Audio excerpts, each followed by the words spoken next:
hello everybody. Welcome back to Aquarius Rising Africa with me, Chantal, again, and the amazing Jaymee Jay. With I think Jamie, we are number six tonight, or today, of our little series that you've joined us with. So after today, we're going to be reconvening again next year sometime.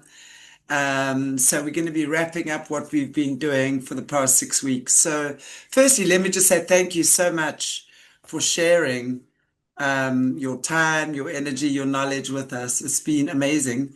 And I know there's going to be more in the future, but just for now, today will be the last show with you in this series. And I'm very happy that Foxy is sitting there with his little ears sticking up in the corner and being emotional support for the show again. Welcome back, honey. How are you? How was your week? I'm good. Thank you. And thanks for having me back. And thanks for giving me a platform and for listening because that's what I need. I'm the type of person that I need somebody to make a container for me and ask me questions and kind of hold space. And then I have a lot that I can put into it. But it's like different personalities. Like some people really need that assistance because if I don't have people that give me a platform and an ear and ask me questions, then I don't actually share my knowledge. So it's really, really helpful to have me on. And thanks to your audience for listening and hearing what I have to say. And yeah, it's really great to be back. And let's carry on today. Foxy, stop whining. Come here. Somebody's Foxy squeaking away. likes to be the star of the show, so we've got to give him star status. Anyway, yeah, it's been amazing, Jamie. Thank you. It's so interesting because these are the topics that we really need to be taking a deeper look at. If we're really serious about change and about healing, then we need to look at the topics we are talking about. There's so much noise and so much chaos out there at the moment. And I find, and I've been saying it a lot, people, unfortunately, and I think it's going to be like this for a little while, there's a lot of sensationalism. They love to hear who's been doing what and the latest this and that one, distraction and noise and chaos. But when we get past that, we realize that the world is operating actually in a very simplistic way. And when we understand the simplicity of how things operate, and the topic we're going to be talking about is natural law and how programming goes against natural law, which is why it cannot last. The evil cannot sustain itself. Um, it's always going to come tumbling down. But once it does, we have to be in a place spiritually, emotionally, mentally, and physically where we can sustain the new frequencies, right? Or not new, there's never anything new, but the core frequencies that have been so overshadowed by this disconnected state in which we've been living.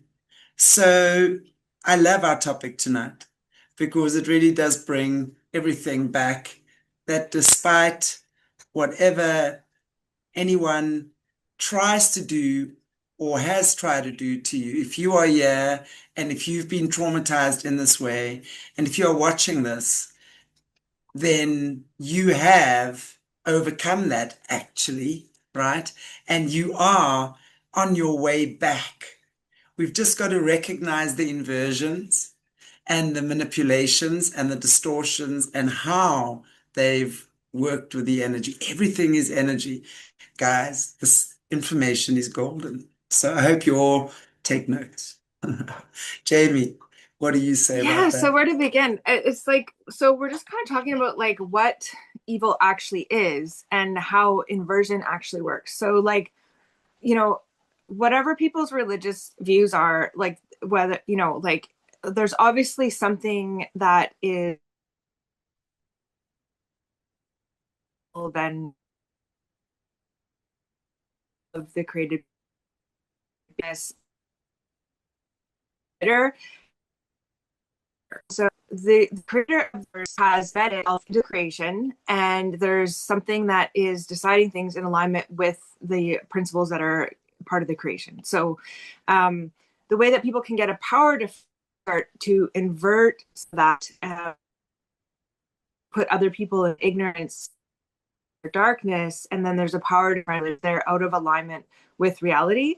And so a lot of natural law is like recognizing that there is objectivity like embedded in the actual physical, like physics, laws, principles, like in the actual universe and the creation. Like these things are actually embedded in the matrix. Like they're not just concepts, like they're actually, the universe functions according to what is good and right. And what is good and right is what the creator has deemed good and right by creating a creation that functions on those principles. Like humans don't create those or generate those out of themselves.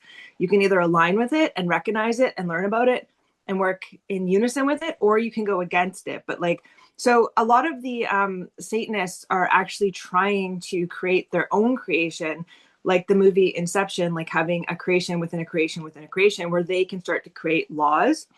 And so, I mean, really they're just deceiving themselves, and they can have a false creation where there's the illusion of that, but it's always only allowed by the creator of the original creation. So it's like always like they're kind of just inverting it to themselves. And I mean, there's really good virtual reality. Like it can seem really real. I'm not saying that it wouldn't be experienced as a very real thing, but in reality, it's always an illusion, because at the core base reality, morality is actually objective and embedded in the creation, if that makes sense. So a lot of like evil is just basically toying with that and then taking advantage of other people's ignorance. So, you know, it's kind of like you said, there's nothing new. This has been going on. There's always been people that understand this and can invert it against another class of people. And one of the main ways they do that is through trauma, because trauma interferes with, like, trauma creates compartments, and it fractures, and it separates. And so trauma actually interferes with time and identity and all these things that are part of the matrix contract that we're functioning in. And so trauma has always been used strategically through time by a class of people who knew how to use it to get a power differential. And basically, I always say, you know, all trauma is something that's actually violated natural law. And that's why it's traumatic. Like when a person's had their bodily autonomy violated, when they've had their rights violated. I mean, there is trauma from nature, like somebody that's, you know, been in a car accident or a tornado, but like, I mean, that's pretty rare. Most trauma comes from interpersonal abuse. And that's what Absolutely. messes human up, because it's actually wrong. And it really affects a human to have themselves pulled out of alignment with what's good and right and true. That's so true. I forget now the name of the guy, but there's this, and I saw it like on Facebook a couple of years ago, a meme that someone had sent out saying, human beings are an insane species. We worship an invisible God, um, who creates a visible nature, right? Yet we destroy the very thing, that. So basically, okay, I've confused that a little bit. Okay, but basically what he's saying is we pray to an invisible God, right? Who, through nature, God makes himself, or God's self, visible, and yet we destroy the very nature that is God in action, because nature is really God in action. When we look at the way nature forms, we look at a tree, for example, the roots, the blooming, the flowering, everything, it's pretty much a human being, right? In a more simplistic form. We are basically a plant with more complex emotions, if you think about it. If we are in an environment where we are not where we thrive, of course, everything blossoms and blooms. But if we are in an environment where we're not in the right soil or in the right energy space, whatever, we're going to wither up and be pretty damn miserable. It's the same thing with us. So nature is God in action. And when we observe how nature is, and we look at how nature provides for us, and we look at, for example, the plant kingdom, where there are so many herbs and potions you can make.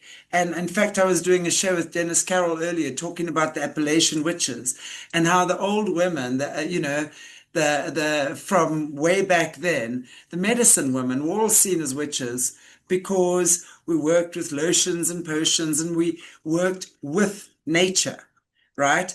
But then there's the time where distortion begins, where you start worshiping nature, right? And you make it into a god, which is also not right.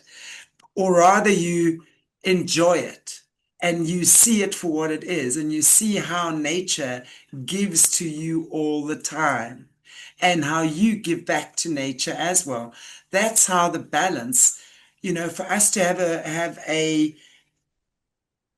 good foundation and a balance, we have to create that foundation like a house, right?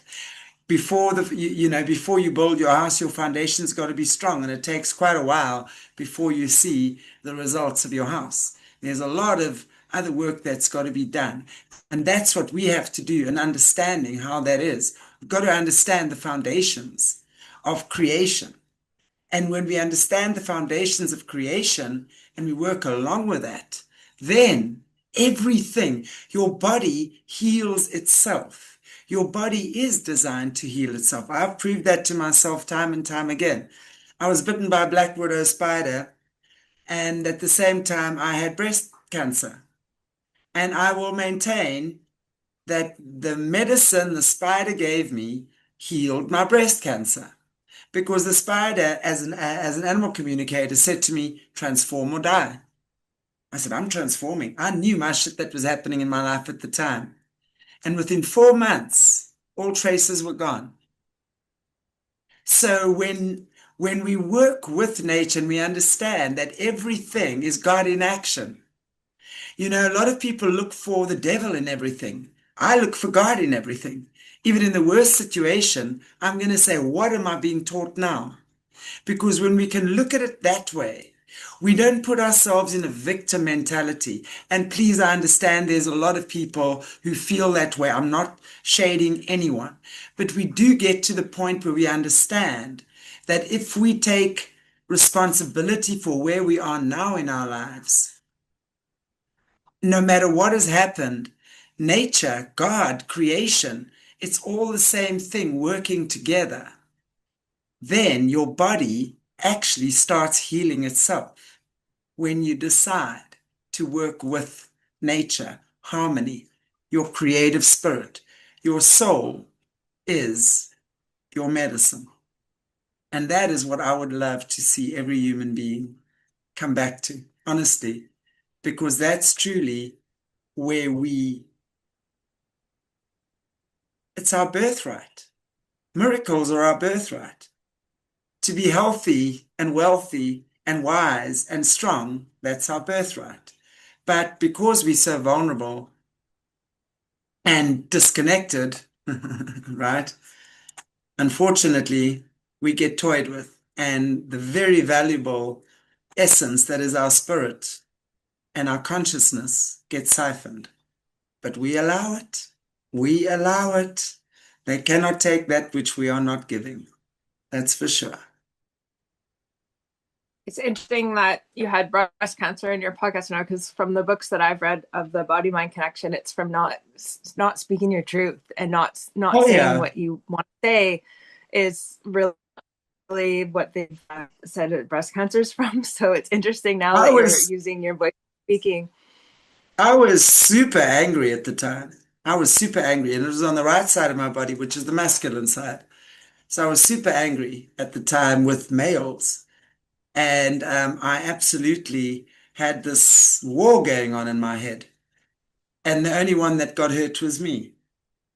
And when I understood that, because cancer is actually an emotional disease, and when we Resentment. start seeing how that anger, pain, whatever it is, starts eating away at our very cellular makeup. And scientists will look at it under a microscope and go, oh, the cell is so damaged, da, da, da, da, da, and want to give you 10,000 other things for it. And I'm going, no. What we really need is to get back to resonance when you can literally sing your body back to health, which is what the new stuff I'm bringing out now. The Ankara field, humming and breathing. You hum your body back into health. It's like the vibration of your voice. Nothing static remains in a body that vibrates. So as you start bringing yourself back, yes, you've got to see what's going to come up because, of course, as the body vibrates, stuff comes up. And you're going to have to look at that stuff, right? But it's a beautiful thing. And that's working in harmony with nature. And when you do, the right people come along. You meet the right people coincidentally, right? Or you get the right book, or you just hear the right podcast at the right time, which just answers your questions. That's God working in harmony with you, and you working in or synchronicity with God. That's been my Yeah, experience. I agree. I think we're in a mathematical universe that counted for every atom. So like nothing is an accident, or like even miracles are just unrecognized cause. Like it's mathematical. Like there's nothing escapes God. Like it's down to the smallest thing we can't even imagine. So interesting though, like the reason people control things and humans want to control things because the most terrifying thing for a human being is for things to be completely random and for you to be completely powerless. Like those are the two things that'll incite terror in humans, because if things are random and you have no ability to affect the outcome or have any agency, like that is the most terrifying thing. So all things that are happening are actually humans trying to grasp for understanding things so that they can actually use agency so that they're not powerless. And so it's a really simple explanation, but if you kind of lens, it'll actually make a lot of sense of like why you're trying to control things. And also um like the Satanists don't actually like the rules of the universe. Like they want to be able to indulge in impulses without having the consequence of their impulses, even though the cause and effect is embedded in the creation. And so there's this agenda to attempt to control that by modifying the creation, you know, being able to basically bend the rules so that they can actually do what they want, because they don't like the fact that the things that they want to do have consequences that they don't like. And so there's always that agenda to try and manipulate. Um, Talking about the tree, so there's also so that's the inverted tree, right? And so like the tree is a good metaphor, and they use this in programming, right? Like this is in Laura Warlock's about like the tree, the Kabbalistic tree, and then like the inverted tree, you know, the part that's underground, the part that it's like an exact mirror image, right? And so, you know, looking at what that actually is and how that's used on all humanity to try and disconnect them from like themselves and from God. And then also again, there is that agenda to worship the creation, right? But they're also modifying the creation. Like they have this whole agenda to make everything synthetic and, you know, like fake trees. It's like almost like being in a fish tank with plants all around. You know, it's like, because if people are in that, then they're not actually in tune with the creation, and they're not actually like aligning with it. They're actually like, again, they're off Right. balance in their calculation, because all humans are calculators. And actually, like again, in the Scientology, if somebody can program the number 7 to be stuck down on your calculator, it doesn't matter how smart you are, every calculation is going to be off by 7. So you're not going to be able to navigate, and everything's going to seem like an Yes. aberration to you, and everything's going to seem random, and you're not going to be able to identify cause and effect. And so in order to avoid the human fear of things being random and powerless, you're going to start anchoring to somebody else that's going to tell you how things are, so that you can have that feeling of it, like, well, at least I know what's going on and what I'm dealing with, even though that Right. person can be lying to you. But that's why they're Right. trying to disconnect that all the time. And that's what programming is.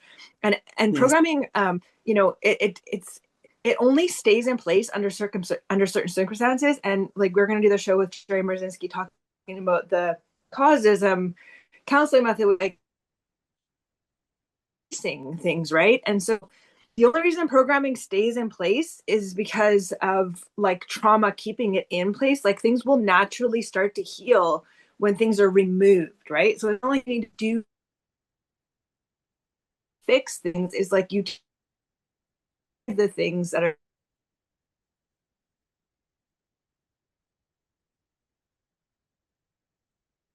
body now, you know, to express whenever thing applying the evil.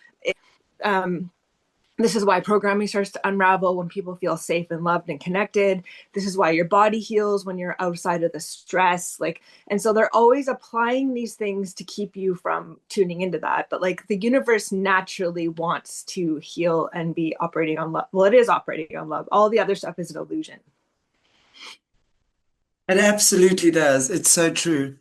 I'd be interested to know, I mean, you've obviously had a lot of experience being a social worker over the years as well.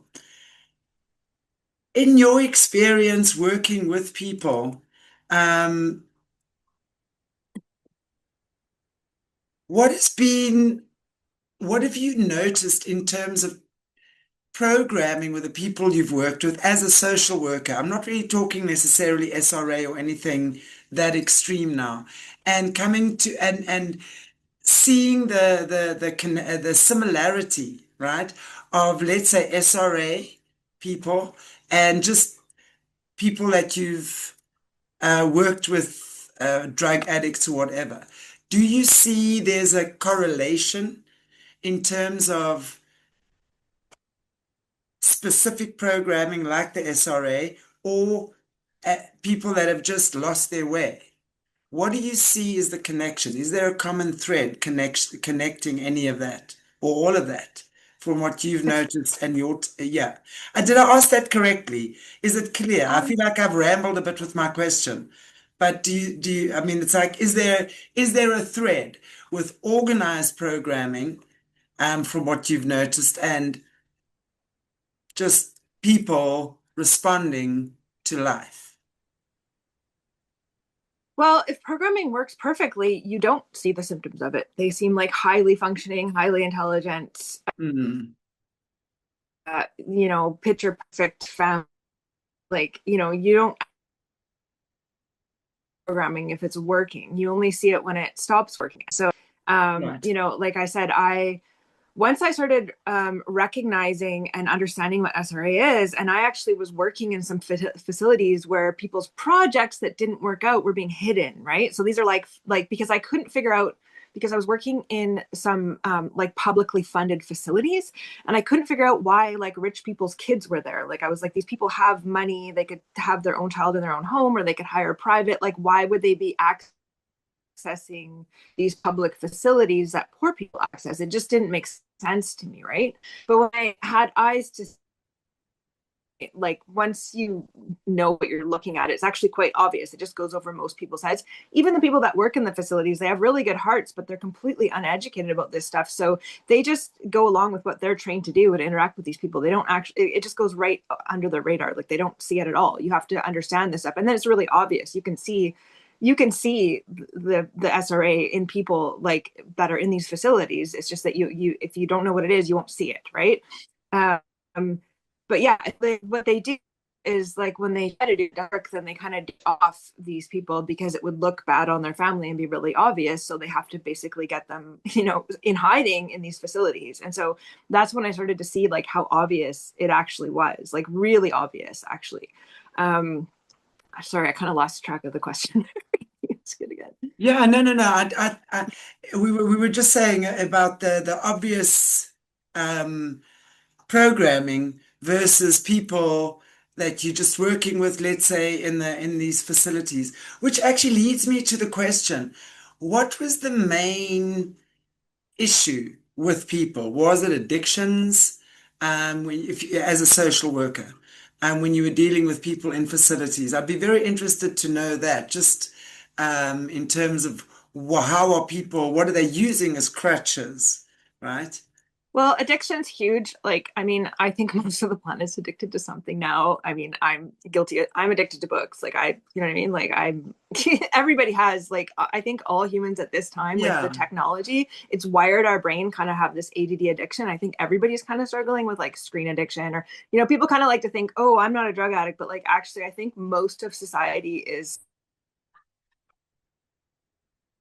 right now, even if it's just addicted to their iPhone. It's kind of like a global thing going on. Yeah, addiction's huge, but like I've worked all over. I've worked in all different areas of social work. So it's like I wouldn't say there's a blanket statement. You know what I mean? Like there's kind of tiers, right? Like there's years where like maybe somebody's like completely living on the streets, completely addicted, like, you know, completely, you know, has a diagnosis of schizophrenia and is not in touch with reality and is delusional and like, can't, you know what I mean? Like that's kind of the extreme. Um, and then going up higher to like kind of higher levels of functioning. I've seen kind of everything. So I don't know, it's hard for me to put a blanket statement of like, I'm sorry, I'm not really sure it's your question, but it's like different levels. Yeah. To me, like when somebody, to me, like I think a lot of times it's more subtle when people have programming because of the dissociation. Like it's hidden actually more. It's not as obvious. Like I think I can't blanket statement though. Like I think people can end up anywhere on that tier. You know what I mean? Like some people do end up completely, you know, having hallucinations and delusions, and the drugs don't help that. Like some of the drugs they have out now are like, I just call them demon elixirs because like people they're turning into werewolves like when they're doing meth and stuff. It's not even human anymore. Like no amount of counseling is Yeah. dealing with that. Is something completely different, which probably we'll discuss with Terry Merzinski, but like it's something else, you know what I mean? Like people are having interdimensional vision, and it's really just another level of some of the actual drugs that are out now, like what it's actually doing to people's spiritual consciousness and stuff. It goes even deeper. No, I absolutely, most definitely, 100% agree with that because um, the more we dealing, the more we speaking with people who are aware of how that stuff works, the curses that are put on these drugs. I mean, they are seriously cursed, and Yeah. we can never, Oh ever yeah.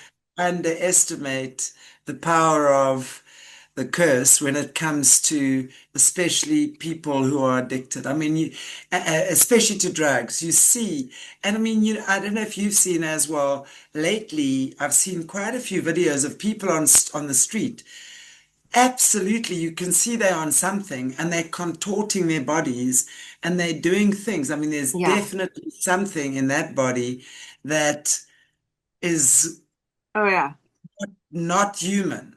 And when we're I looking at I it, know we have to I've seen realize, mm, I've seen like if people don't believe in demons, I will tell you right now, like if you see somebody like going through extreme withdrawal, like I'm talking like just short of their head spinning around like the Exorcist movie, like and the language is coming out of their mouth, and it's like I don't know, like I think people actually you have to see it for yourself, and there will be no doubt in your mind that it's something demonic coming through a person. It's not actually from them. Like it's I don't know. You'd have to see it. Once you see it yourself, you can't tell yourself that wasn't what you just saw. Like, you know what I mean? And drugs are like a portal to that. And I think like Mark Passio was saying, like even the names of these drugs actually sound like demon names. Like if you pronounce them kind of in a demonic voice, like you know, Fizor or like you know, they actually sound like demonic names, which probably some of them are. You know?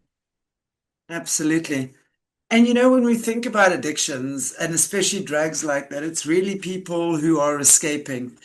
They're escaping their life, their emotions, their situation, whatever it is, because that's really what drugs do is they numb everything. They make the moment seem like it's perfect and that there's nothing to worry about and that you are in the state of bliss. But then, of course, when they go down and have their drug downers the next day, that's a different story. I mean, those drug downers are the worst. I've seen also worked with quite a few people who've been addicted. And I mean, it's crazy.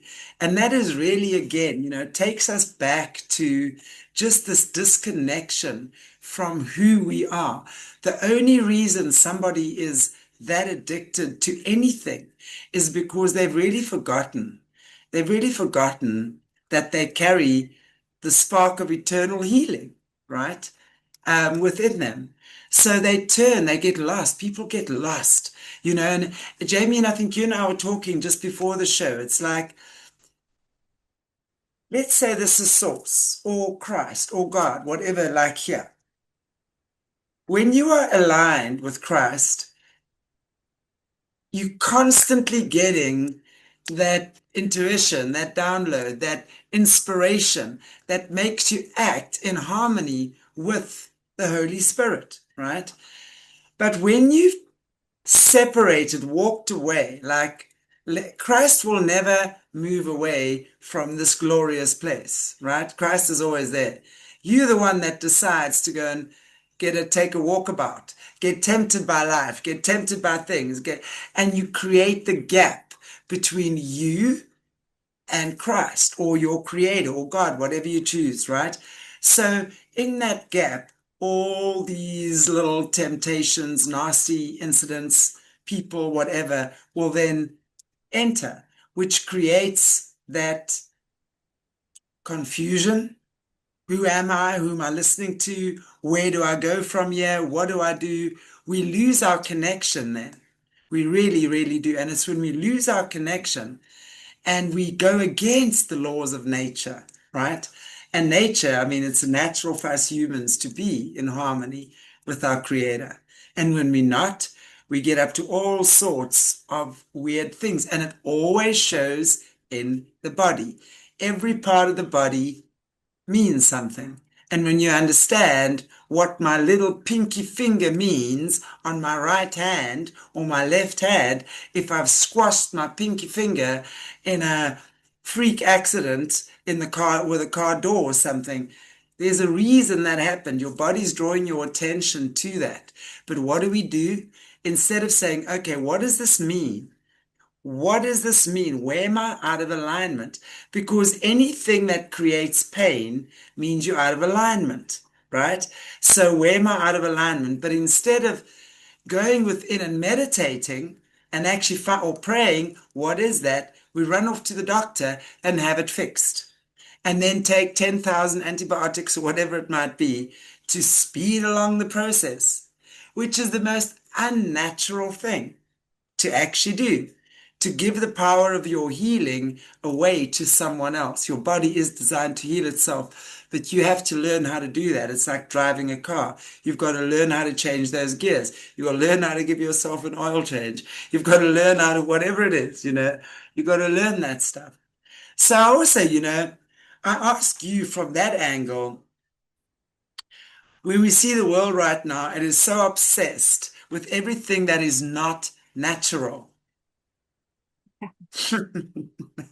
What do you say? Yeah, well, I just wanted to say, like, there's kind of the saying that the cure of addiction is connection, right? So like that's why, things like AA and stuff, even though I'm not advocating AA, and I'm also not work for some people, but what does work was actually working is the connection to community is actually with working. So, and that's with Yeah. a therapeutic relationship as well. That's actually what the thing is the connection and the attachment and the being able to trust and connect and be heard and seen. And there's the acronym of EAR, which is like listening with empathy. Oh my gosh, sorry, I'm so like blanking out right now.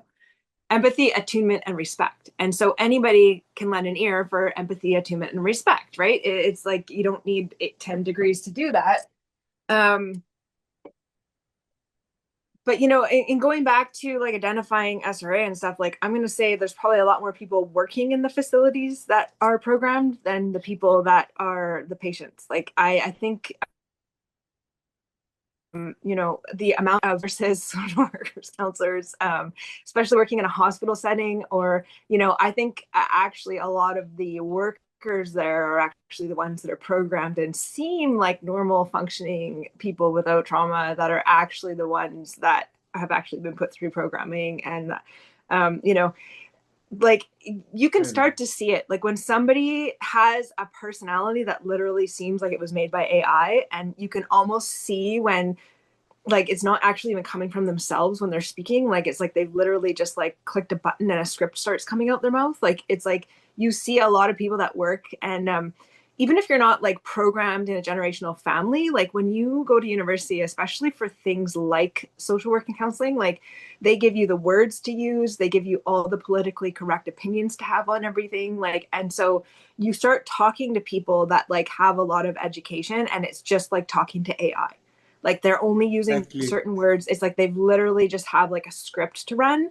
And so, you know, a lot of times when people get highly educated, there's just such a separation from the clientele you're working with that it's gonna interfere with that connection. Because like book smarts, you know, that's why I do more education now, because like the more book smarts you get, the more you're kind of in your head and out of your heart. And like a lot of what's actually healing is in the heart. And that's why some people that aren't really smart are like the best healers, because they're really like that's and actually learning more can actually take you away from that. And I'll be the first person to admit that. Like I think that's what happened to me, is like I just actually started taking in so much knowledge that now sometimes when I talk, it's like I'm just like a alien from a different dimension, and people aren't even hearing what I'm saying, because I'm just like only somebody else that's taken in that much knowledge would be able to have that conversation. Like you, there's a disconnect, right? From like sometimes I have to be like, oh yeah, right. I have to make an effort to make sure that I'm explaining things, because I forget that like not everybody has read all these books, right? And Right. so it's that disconnection, and so that can be a like a danger to people that say, oh, like, you know, I want to go to university for 12 years, and then I'm going to go and be like a frontline worker with the people on the streets. And it's like, well, you're not really on the same wavelength as those people anymore. Where like some, you know, person that maybe was like just a nice lady or something might be the most healing person to go out and give sandwiches or something. You know what I mean? And it doesn't really matter Absolutely. how much knowledge they have of how trauma works and stuff, right? They actually are just really a really caring, They're just heart-centered connecting. person. They're just connecting. And that I think is so, so true. We've lost the heart connection. And the one thing that the Cabal doesn't have, or our dark brothers and sisters, is the heart connection. They have Right. They're no 2D. idea what love is. And that is our power, and that is our superpower. And that is what is going to get us through this is love. You know, and I always say this. People always say, love, love, love. Love is so not weak. Love is the most powerful thing there is. And love is certainly no pushover either. You know, your love for yourself. Um, and it's not an egoistic thing, but your love for yourself has got to outweigh the fear of not being with someone else. For example, a lot of people stay in a very destructive situation because they fear that they can't make it on their own, or whatever it might be, or they don't want to be alone, or they're going to lose their assets, or what have you. This is the biggest, wow, it probably has to be the biggest ball and Driver. chain, yeah, that holds you back out there. Because the minute you realize when you're on your own and you decide to do the spiritual work, the shadow work, everyone needs to do shadow work. I don't care what you say. You can be the most together person. You're always going to have issues. We're human beings. We're all here. We're doing the same thing. So none of us get out of this journey scot-free and say, that wasn't for me. It's all here for us all. So we really have to do that shadow work, and we have to be honest enough with ourselves to say, this is my shit, A, B, and C. I need to look at that within myself. Yes, that's my trigger. What you said triggered me. That wasn't you wrong. That was my trigger. I've got to be aware that when something, that's where I'm at this stage in my life. Honestly, I know what my triggers are, and I know when I react to something, whether that's my trigger or whether it's not coming from me, if it's something else. But my trigger, I will know.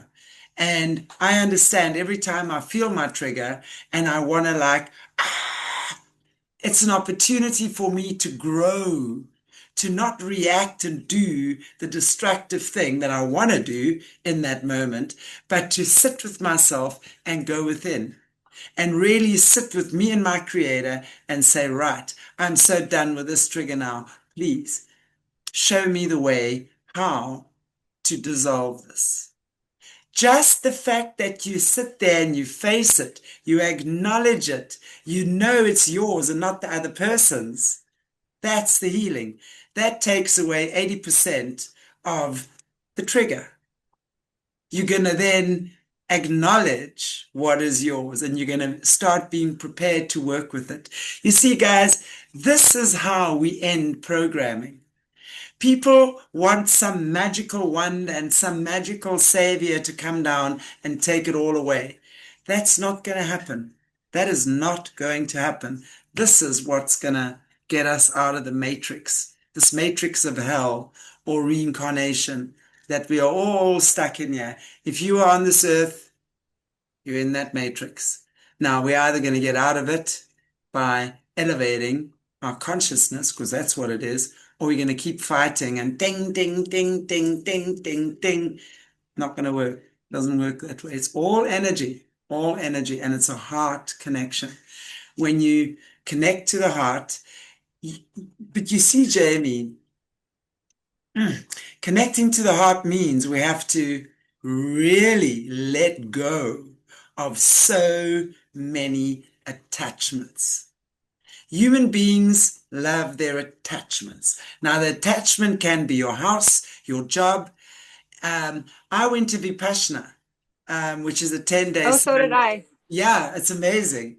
You are not allowed anything. You got to take jewelry, everything off. No amulets, no nothing. You're not allowed to write. You're not allowed to light a candle. You're not allowed to look at, it's a 10-day silent retreat, okay? And you're not allowed to look at anyone. You're not allowed to meet them in the eye, anything. You are just you and your creator for those 10 days, right?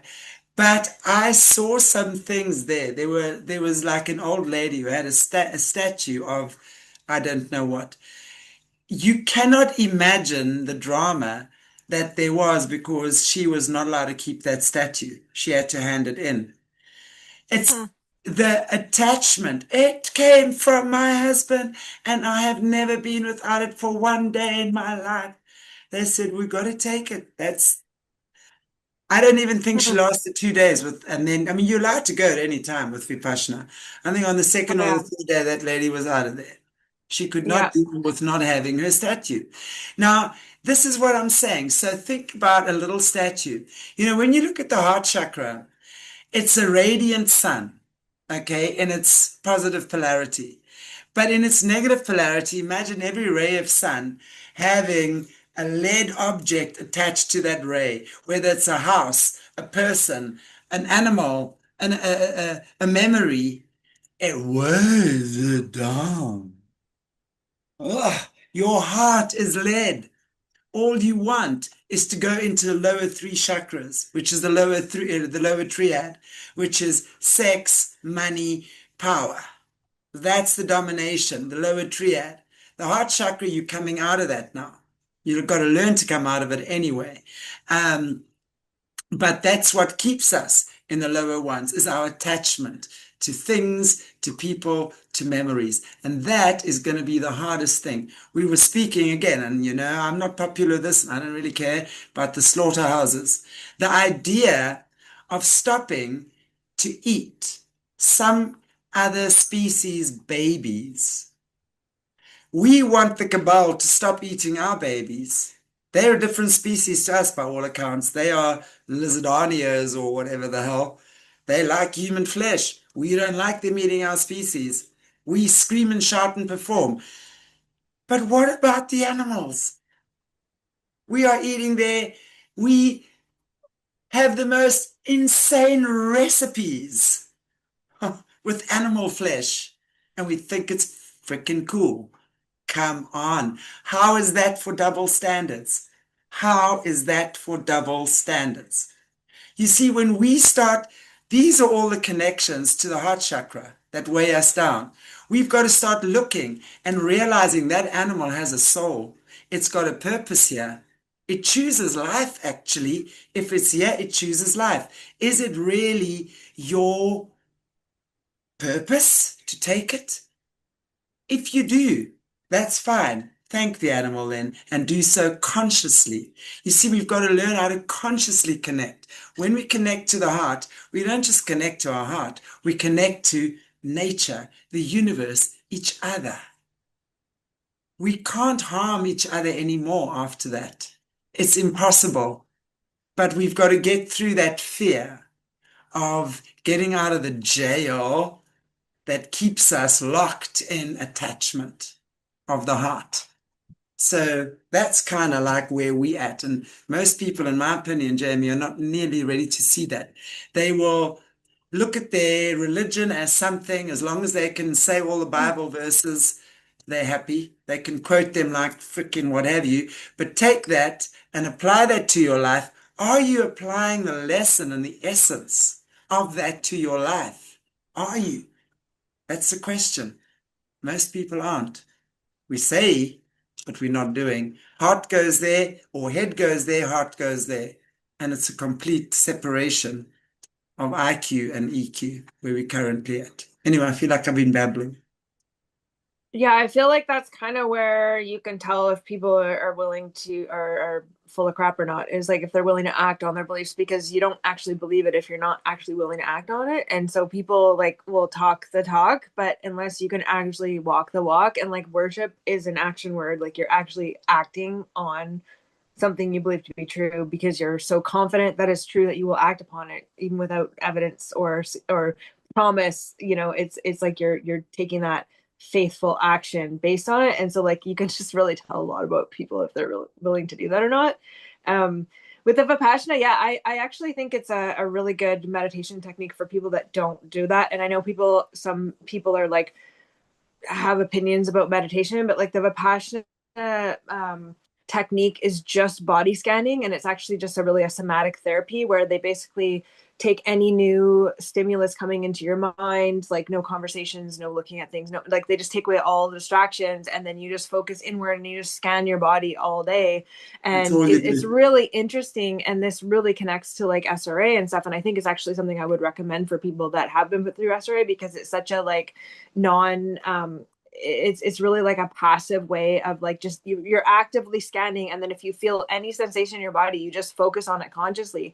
And I did the I think I did like a 10 or 12 day one. And I'm in the military, so I'm gonna be the last man standing. Like I or woman. Like when I did the thing, like everybody left in the first couple days. Like it was like it went down to half, and then another half, and then another half. And I think at the very end there was only three of us there. And I mean, I knew it was just my military training being like, I committed. I said I'm gonna be here. I'm gonna finish this. Like if someone else can finish it, I can finish it too. And like it was painful sitting there sometimes, and like you get antsy and all this stuff comes up, and it's just amazing the way that your body can just start clearing out these things. And Mm. like you realize that maybe that little tingle in your knee is because like somebody hurt your feelings in grade 4 and you've never thought about it again in 20 years. And when you go to these Vipassana things, like you're like, wow, that was over something so dumb. And like but it was actually stuck in your body. And so it's a really good way for people to do that.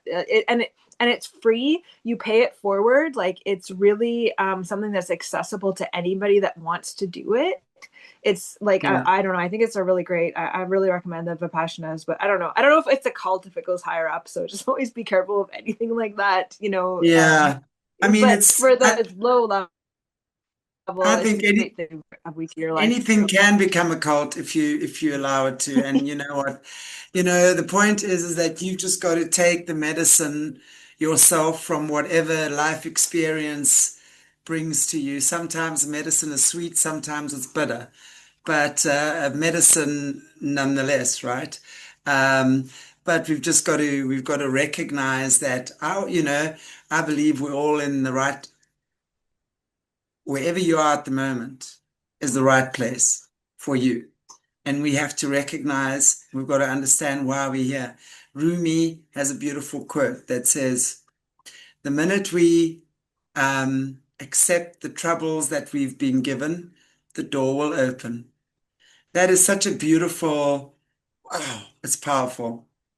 So the minute we accept that, like, let's say I'm in a situation where I'm here and for the next foreseeable future, while my mom's around, my life belongs to my mother, right? She's my priority.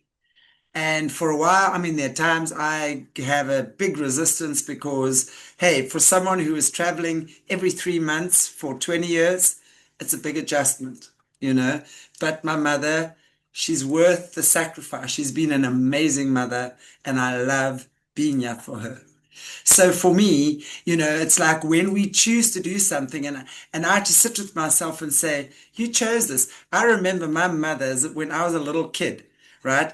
She would say, the child that's probably going to look after her is going to be, at the time, was probably going to be, if she ever needed us, was going to be my youngest brother. For some reason, she thought it was going to be him. I, as a kid, used to get livid, livid when she said that because I knew it was going to be me. I knew it. I can't tell you how I knew, but I knew. And now, when I'm here at this time, I think about that and I go, of course, here I am. You know, this is the time I've chosen to be here. It's not a sacrifice, it's a choice. And the minute I stopped seeing it as a sacrifice and a choice, that's when the resistance went. And suddenly I'm just doing things. My idea with my mom is not to try and prolong her life. She's going to live as long as she needs to, but to make it as happy for her and as comfortable for her as possible. And to be as kind and gentle with her and with someone who's got dementia. It's not an easy job when they start getting dementia rage, I'll tell you that much. But for me, the reason I'm saying that is because that was my choice I had to make peace with. And the minute I did that, everything changed. Not just that, everything in my life, my relationships, friendships, circumstances, abundance, everything started just becoming easier, softer, gentler, easier, easier, Wow. easier. Yeah, that's service is a free will act of the will. That's the difference of slavery, right? And so even putting that in Yeah, terms of like Christianity or Satanism, it's like Christ chose to serve the Father of an act of the will, and whereas Satanism, it's your will is overtaken and you're a slave. And so that's really the difference. And so yeah, sometimes people think service is a form of slavery, but it's like no, service is voluntary, right? And so um it's yes. just kind of a And different it's holy mindset. work. Yeah, It's yeah, beautiful because it's holy work. You realize when you're doing it and you're doing it from the heart, like you're saying, you realize the holy work it is. And it's beautiful. It really, really is. Every day when you have that heart and you're doing it with that heart, every day I'm inspired. Every day God gives me, if my mom's being difficult in that moment, I know what to say, how to say it. I know how to give her a release. I know how to bring her back very quickly. And that's a beautiful thing. It's a beautiful thing. When it's your mama and you love her, and I do. She's amazing. I just had a couple things written down that I like. Sometimes I'm trying to jot stuff down while you're talking because it's a lot, and then I just want to make sure I don't forget some of the stuff. So I'm just gonna back it up like a tiny little bit. So there's something called the Johari Square that people can look at, and it's like for the shadow work, right? So it's a quadrant, and then so there's like stuff that stuff that you don't know, stuff that nobody knows, and then stuff. The key to it is the one square where it's like your stuff that everybody else can see about you that you can't see. And so I always recommend people go and look at that because it's a really good kind of framework for doing the shadow work because you can do so much shadow work yourself, but like it's like really, having those blind like a blind spots, right? And people do have blind spots. And so it's like finding like the courage to even find somebody you trust that is going to accurately mirror back your blind spots for you and then taking that into consideration as well. Just something for people to look up. I think I'll put that in the show notes. And then the other thing was so I think right now, like they're like self-love is, a lot of people think that means like indulgence and these kind of satanic concepts of what self-love is, which is like doing whatever you want and self-indulgence and spoil yourself and you deserve it and all this kind of stuff, right? But like true self-love is like includes self-discipline, right? And like actual, like, it's like if you had a child, spoiling them isn't really for their benefit, right? And so people want to kind of spoil themselves. And like if you're taking care of your inner child, it's like there's a matter of care, which is like to maybe not give into it to every urge, or that's what leads to addiction, right? And so Yes. it's like right now they're just Yes. really promoting this narcissism and calling it self-love, when self-love sometimes is like Yes. not giving Yes. yourself what you have an impulse to take. And so it's just something to keep in mind about those concepts. And then talking about the heart, so like you see the skull and crossbones, right? And that is 2D, where these people can take that, cut off the heart and kind of, and I believe you can take energy from different chakras and push it up to other chakras. Oh So yeah. like Oh yeah. so when people cut off the heart, they actually can become more cunning and mental and stuff, right? And so Very clever. and they're doing that on purpose, like they do Mm. that on purpose through trauma, is to cut off and then take the energy from the heart and put it to the mind and the will. And so, but that's two-dimensional, right? So that's why whenever we actually go to battle with Satanists, it's like the heart is the power, because like it's actually like you're a three-dimensional person, right? And the heart energy is the strongest. And when you're harnessing the heart, it's always going to win over the skull and crossbones, right? Like you can almost put the skull and crossbones in a heart and say like that it's going to contain it, because it's like, and they know this, right? And so people want to quote like Crowley and these kind of Thelema people that are saying like love under will. And yeah, that's a thing that can be done. But like what people need to understand is that when you're dealing with vampires, it's them using their mind to put your Yes. love under their Yes. will. And so something I always try to educate people on is understanding where, when people are harnessing your empathy and directing your care and love, like, and so we see this in political movements where people have the best heart energy, but they have the wrong information in their mind. So they're being used for someone else's political agendas, thinking they're doing something good out of their heart because they don't have Yeah. the right info in their mind. And so that's the power differential. And so thinking about love under will, it's like, who's putting your love under their will? Because that's really one of the techniques they use the most on people. And so you want to put your love under your will, because you know what you're doing, because you're a congruent person, and that's how you become Yes. a three-dimensional person against a two-dimensional person, which is going to win out every single time. Absolutely. Absolutely. And I so agree with that. When it's, the alignment, and that's all about alignment. And that really, it's so true. It's so true. The heart is by far the most powerful energy. And it's what makes us as humans extremely unique and powerful. And power is not raw. True power is compassion, it's kindness, it's caring, it's acts of service. That's true power. You see, because when we are in that true power, we're humble, but it's not humiliating. We're humble in spirit. And when we look again at the Buddhists, for example, I've often had people say, well, why are you sitting at the feet of them and da da da? It's not about sitting at the feet and kissing the master's feet or whatever. No, it's about understanding and appreciating and respecting the path that they've walked to wisdom. And it's respecting their wisdom. They've walked a path that has given them, and that they've gathered the wisdom that they have, that's enabled them to be in the position that they are. And there's nothing small or insignificant about that at all. It's a beautiful thing. And when you yourself cultivate wisdom and you meet another wise person, there's no talking about how great you are or whatever. It's talking about the beautiful, simple things in life. It's talking about the flower that's opening and the color and the ocean today or whatever it is. You operate on that level where you are just giving. You give, but you also receive. You're not taking, you Well, receive. difference.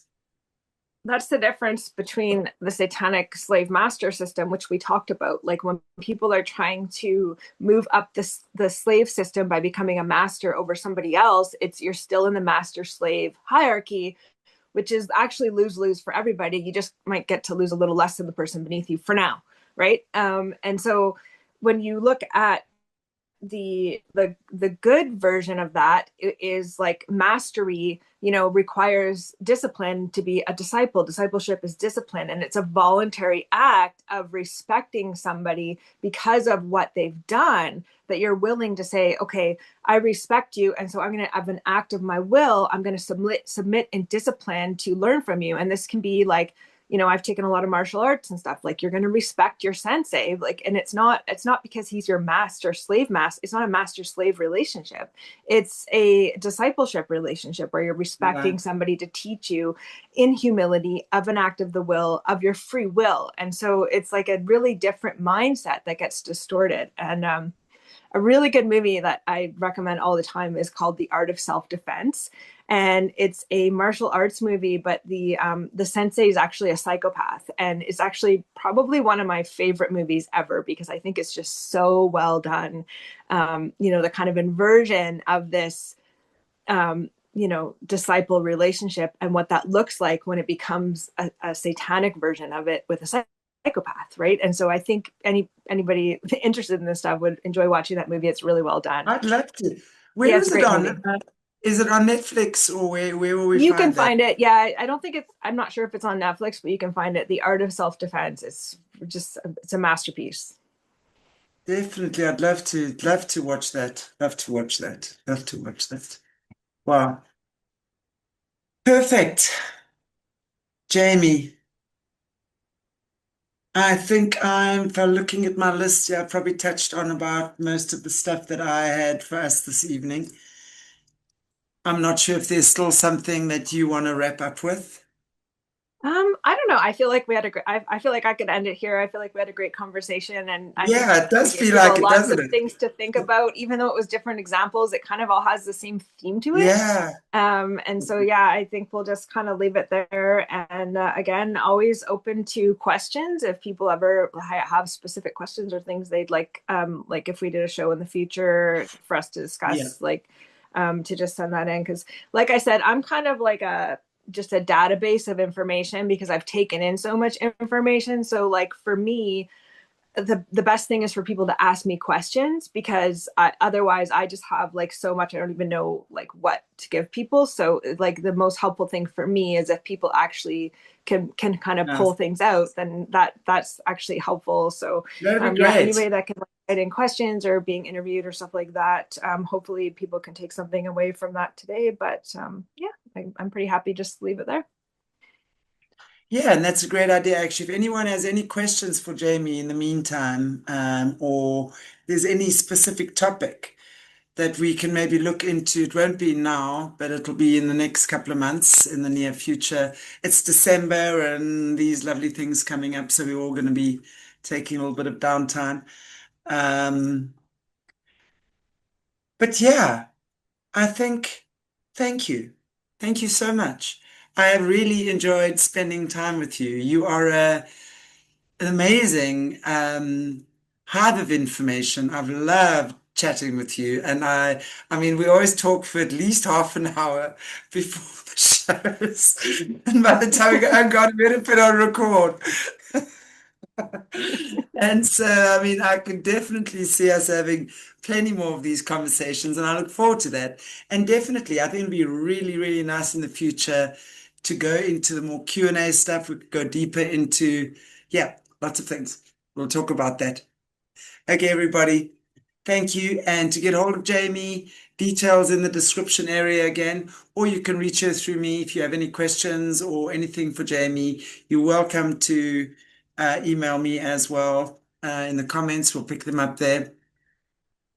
But in the meantime, it's been an awesome couple of weeks, Jaymee, and I look forward to seeing you again next year. Happy Thanksgiving, everybody. Today is Thanksgiving when we're recording the show, but it'll be probably played a week later. But happy Thanksgiving. I hope you've all had a wonderful, wonderful, wonderful time. Take care. God bless you all. And I'll see you very, very, very soon.